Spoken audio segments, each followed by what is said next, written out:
Good morning, everyone. Jordan Douglas here with Empire Network Realty out of Orlando, Florida. Quick tip with shooting real estate photography.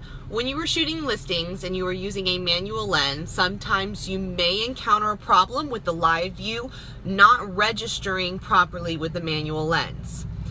This just happened to me actually, and I couldn't figure out what was causing it and was super frustrated. So let me share my little tip with you.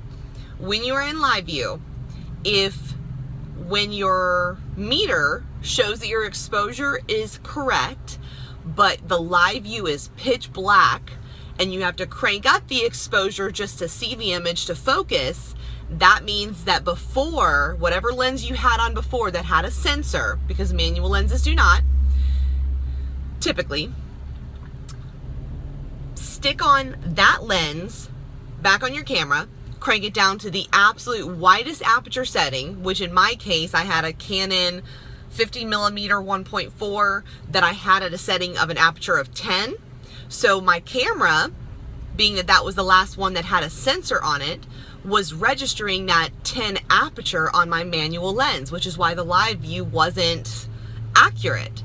So when I stuck the 50mm back on my camera, cranked it down to 1.4, went into live view, the exposure simulation was accurate, spot on. I was like, okay, good, this is working.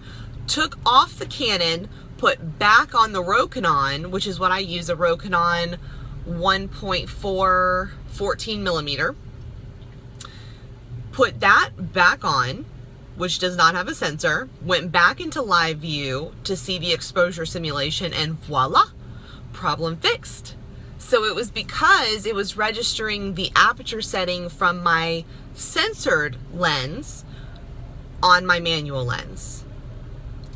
Thoroughly pissed me off, and I couldn't figure out what was going on. I changed every setting possible, but that fixed it. So hopefully if you encounter the same problem, that will fix your issue as well. Now I hope everyone has a great day, and I am off to shoot another listing. Bye.